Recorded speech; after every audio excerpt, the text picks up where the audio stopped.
11월 19일 수요일 수요 기도회에 참여하신 여러분을 축복합니다.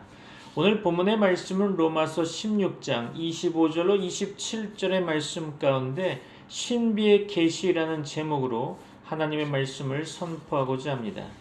오늘 본문의 말씀으로 로마서 16장 25절로 27절 말씀 제가 받도록 봉독하겠습니다.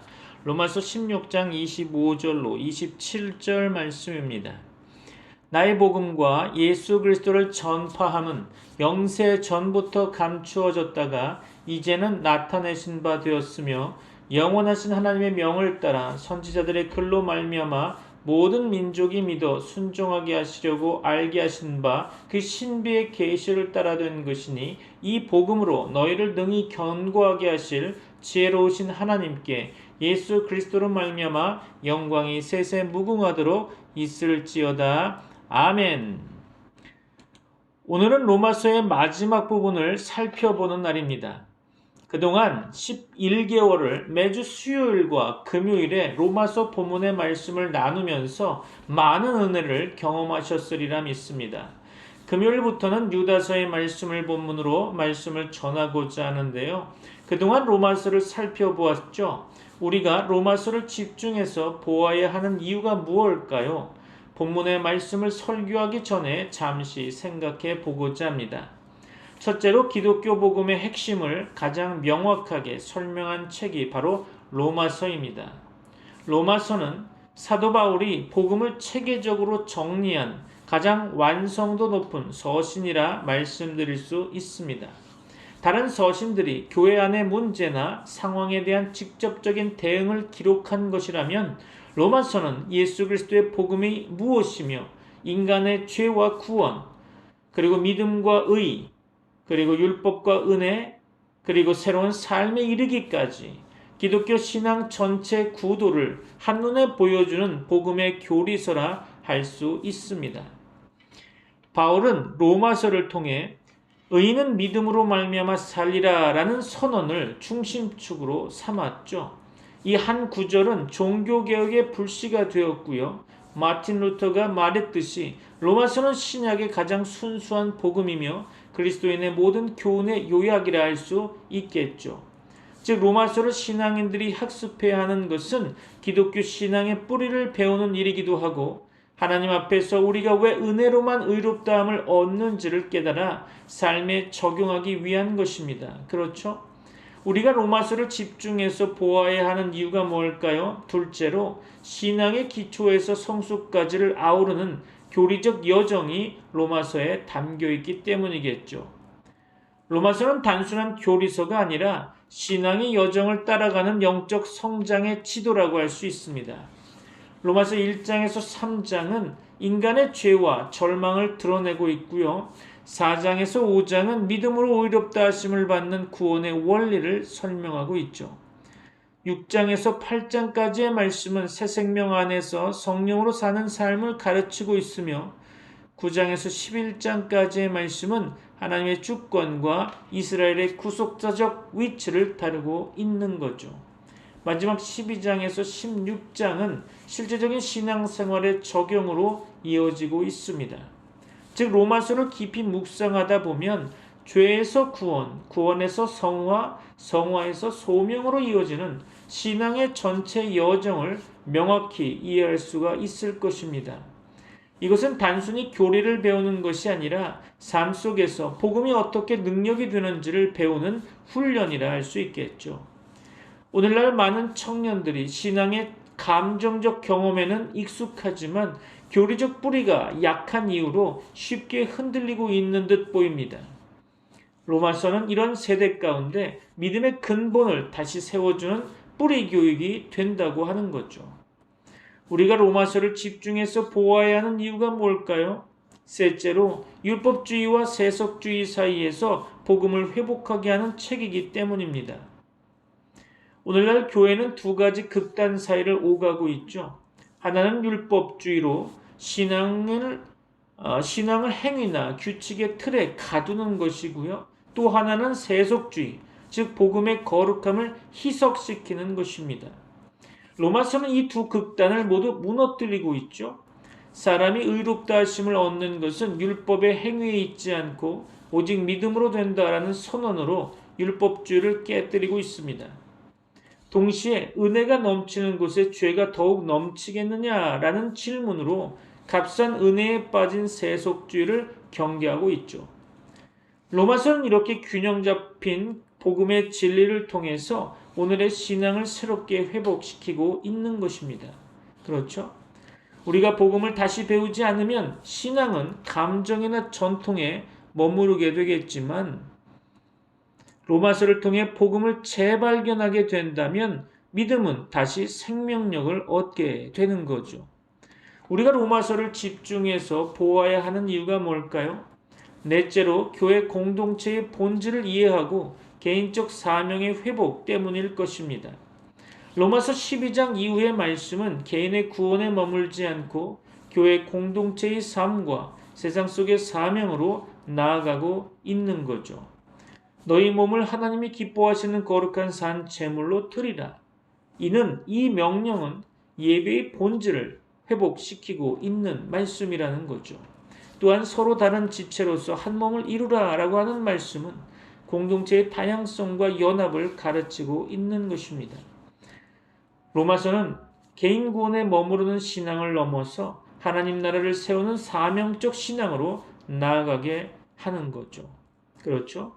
특히 바울이 로마 교회를 직접 세우지 않았음에도 불구하고 그곳의 성도들을 향해서 편지를 보낸 것은 복음이 지역과 인종을 넘어서는 보편적 사명임을 보여주는 거죠. 오늘의 교회가 분열과 자기중심적 신앙에 빠질 때 로마서는 우리에게 그리스도 안에서 하나라는 복음의 정체성을 다시 일깨워주고 있습니다. 우리가 로마서를 집중해서 보아야 하는 이유가 뭘까요? 다섯째로 세상 속에서 복음으로 살아가게 하는 지혜의 책이기 때문이겠죠. 로마서 13장은 위에 있는 권세에 복종하라 라는 말로 사회 속에서의 그리스도인의 태도를 다루고 있습니다. 또 14장에서 15장의 말씀은 신앙의 다양성을 존중하면서 연약한 자를 품으라고 하는 교훈을 우리에게 전하고 있는 거죠. 이처럼 로마서는 신앙이 단지 교회 안에서의 도덕이 아니라 세상 속에서 어떻게 복음적으로 살아갈 것인가에 대한 현실적 지침서를 제공하고 있는 거죠. 오늘날 신앙과 사회, 교회와 세상 사이의 경계가 모호해지는 이 시대에 로마서는 복음적 가치로 세상을 해석하고 살아가는 지혜를 주는 성경이라는 것을 기억하시기 바랍니다. 우리가 로마서를 집중해서 보아야 하는 이유가 뭘까요? 여섯째로 세대와 문화를 초월한 복음의 능력을 로마서가 전하고 있기 때문이겠죠. 로마서는 1세기 로마 제국의 중심에서 쓰였지만 21세기의 우리에게도 여전히 살아있는 말씀인 거죠. 왜냐하면 인간의 본질은 변하지 않았기 때문입니다. 죄와 욕망, 자기의 의, 도의, 권력, 우상 이 모든 것은 지금도 여전하다고 봅니다.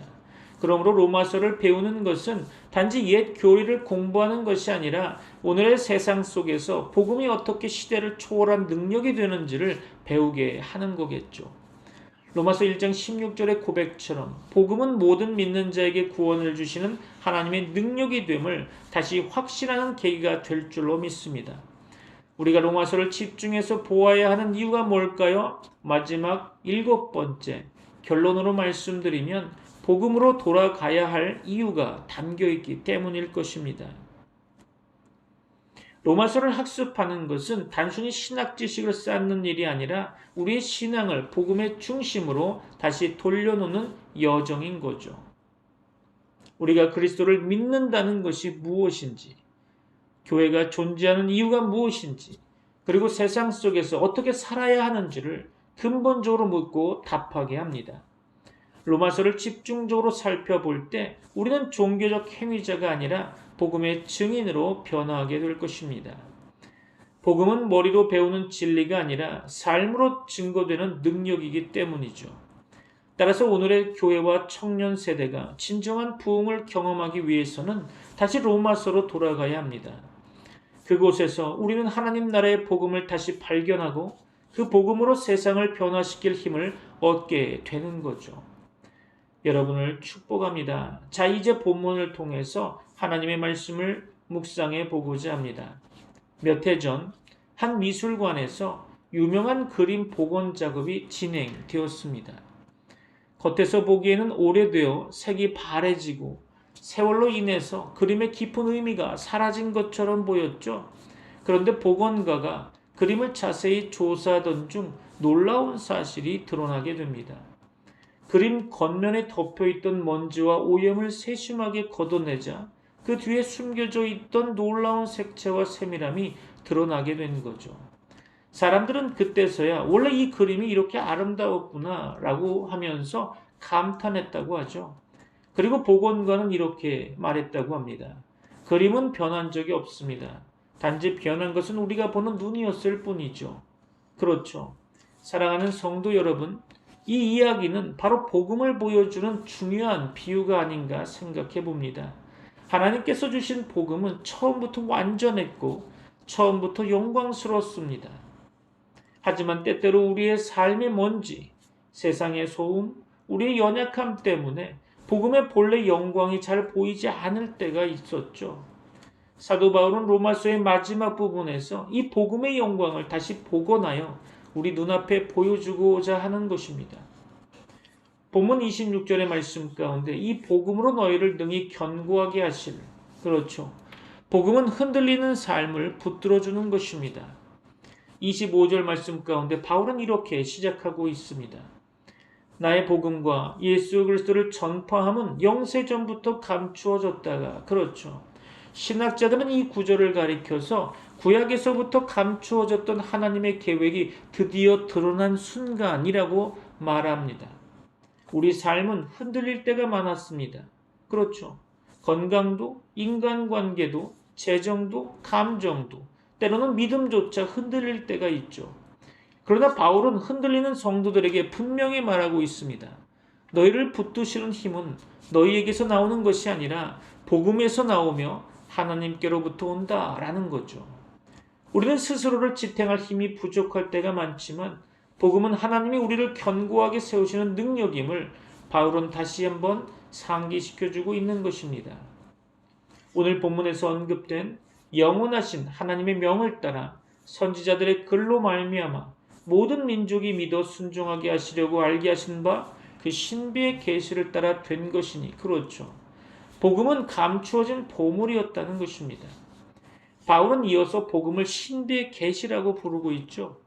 이것은 은밀하다는 의미가 아니라 하나님께서 오랜 시간 계획해 오셨지만 때가 되어야 드러나는 구원의 신비라는 의미를 가지고 있는 거죠. 이 부분을 주석가들은 이렇게 표현합니다. 복음은 갑작스러운 발명이 아니라 영원부터 준비된 하나님의 완전한 계획이다 라고 하는 거죠. 그렇죠. 마치 복원의 순간 그림이 본래의 아름다움을 드러내는 것처럼 복음은 때가 되어 예수 그리스도 안에서 마침내 밝게 드러났던 것입니다.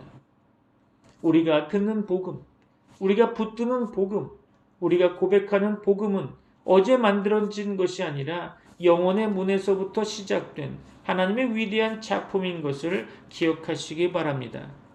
오늘 본문에서 언급하고 있는 바 마지막 27절의 말씀 가운데 지혜로우신 하나님께 예수 그리스도로 말미암아 영광이 세세 무궁하도록 있을지어다. 아멘. 그렇습니다.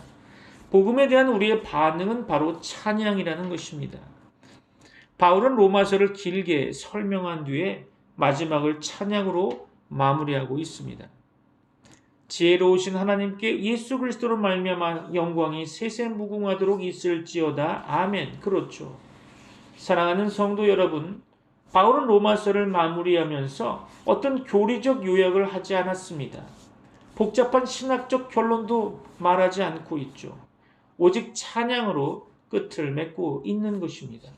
왜 그랬을까요? 복음을 이해한 사람의 마지막 반응은 지식이 아니라 찬양이기 때문이겠죠.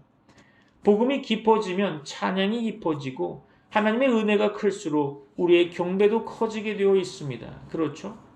결론적으로 말씀드리자면 복음의 진짜 영광을 다시 보게 하소서. 이 고백이 로마서를 마지막으로 대하는 우리가 부르짖어야 하는 기도가 아닌가 생각해 봅니다.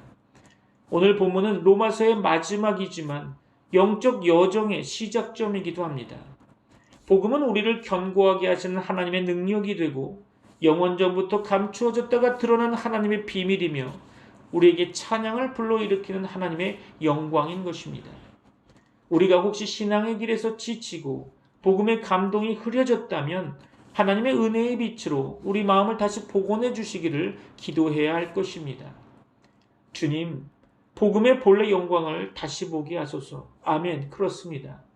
여러분을 축복하며 로마서를 다시 묵상하는 가운데 놀라운 복음의 본래의 영광이 다시 보여지는 시간들이 되시기를 주 예수 그리스도의 이름으로 축원합니다. 기도하시겠습니다. 지금은 우리 주 예수 그리스도의 은혜와 하나님의 사랑과 성령님의 교통하심이 트리니티 미라클 교회 모든 권속들과 세계 교회 위에 이제부터 영원까지 함께 있을지어다. 아멘. Heavenly Father, we come before you with grateful hearts, thanking you for the gospel that has the power to strengthen us in every season of life. Lord, you are the one who reveals the mysteries that were hidden for ages, and you have made your eternal plan known to us through Jesus Christ our Lord. How wonderful is your wisdom, and how deep is your love toward us. Father, help us to stand firm in the gospel when our hearts are weak, when our faith feels shaken. Remind us that it is your power that holds us and not our own strength. Teach us to walk in obedience to the faith, to live as your people among the nations, and to reflect the glory of Christ in every part of our lives. And now, O wise and sovereign God, to you alone be glory forevermore. Fill our hearts with worship, our mouth with praise, and our lives with thanksgiving. We commit ourselves, our families, and our church into your faithful hands. May the grace of our Lord Jesus Christ continue to guide us and transform us day by day. We pray all this in the precious name of Jesus Christ. Amen.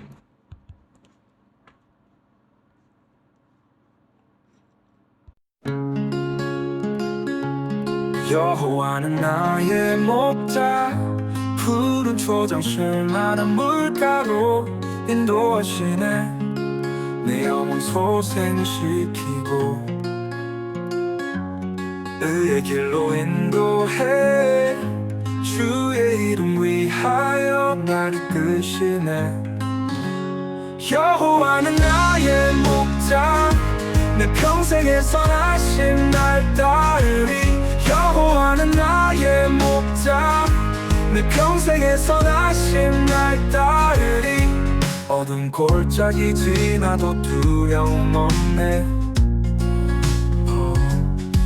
주의 지팡이와 막대기 날 안위하시네 주께서 내 원수 앞에 상을 베푸시고 기름으로 내 머리에 부으시네 여호와는 나의 목자 내 평생에 선하심 날 따르리 여호와는 나의 목자 내 평생에 선하심 날 따르리 주의 집에 영원토록 거하리라 주의 집에 영원토록 거하리라 여호와는 나의 목자 내 평생에 선하신 날 따르리 여호와는 나의 목자 내 평생에 선하신 날 따르리